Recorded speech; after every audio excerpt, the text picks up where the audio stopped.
Pagkatapos aprobahan ng PBA itong trade ng Katropa at itong Giant Risers, ang susunod naman daw ay itong sa Magnolia Hotshots at sa Blackwater Bossing.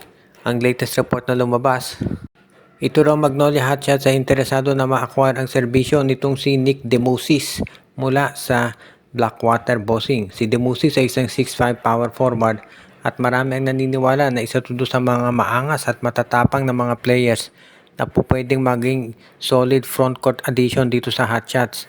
At yan ang dahilan kung bakit siya ay gustong makuha ngayon nitong Magnolia. Isa rin yan doon sa mga dahilan kung bakit ngayon itong Hotshots daw ay determinado na magkaroon ng trade dito sa Blackwater. At mukhang ang ipapalito ng Magnolia dito ay isang second round draft pick. Total, ito si Nick Demusis naman, hindi rin masyadong ginagamit nitong si coach na Blackwater na si Pat Aquino. So pwede talaga na second round pick lang ibigay ng Magnolia dyan. Kung sakasakali na matuloy ito, sa tingin ko itong si Demusis magiging role player yan sa Magnolia. Throughout his career naman, role player talaga ito si Demusis. So hindi na bago kung ganyan ang maging bibigay na assignment sa kanya dito sa Hotshots. At hindi naman nakapagtataka na ganyan talaga magiging sitwasyon. Kung sa bagay, ito namang Magnolia, no? Tatlong sunod na yung panalo nila. So, hindi magmamadaling mag-trade itong si LA Tenorio. Pero alam niya na kapag kinakailangan talaga ay gagawa sila ng move. At ngayon nga, itong pagkuha dito kay Nick Demusis at kay RK Ilagan, maganda. So, sa tingin ko ito si RK Ilagan, medyo mahihirapan silang kunin yan dahil yan ang starting guard talaga ni Coach Pat Aquino. Pero itong si Nick Demusis yan, pwedeng makuha nitong si Coach LA Tenorio. At pwedeng draft pick lang ang kapalit niyan dahil nga hindi ito masyadong nabibigyan ng playing time. At ito'y magiging isang solid asset na naman na madadagdag dito sa Magnolia.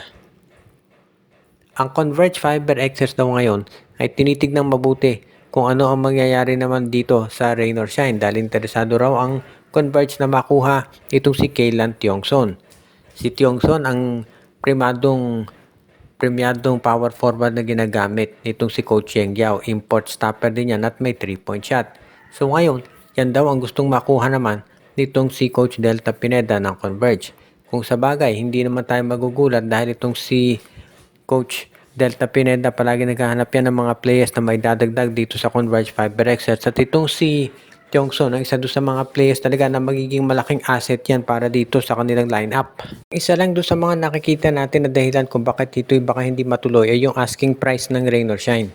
Gaya ng nabanggit natin, madalas nasa starting 5 ng Rain or Shine itong si Kaylan Tiongson at ibig niya sabihin, hindi yan bastang ibibigay nitong si Coach Yeng Yao sa kahit kaninong team.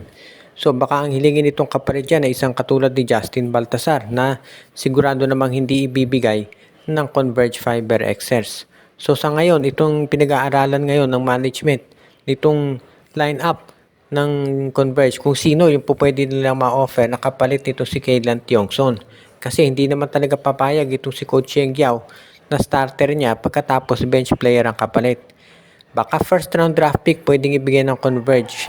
Pero sa ngayon kasi itong darating na draft, walang first round pick itong Fiber XS na ibigay na nila yan sa Terra Firma. Kaya nga itong si Coach Pineda at management ng Converge kinakailangan humanap ng ibang paraan at ng ibang mga assets na pwede na nilang maibigay para makakuha si Kaylan Tiongson.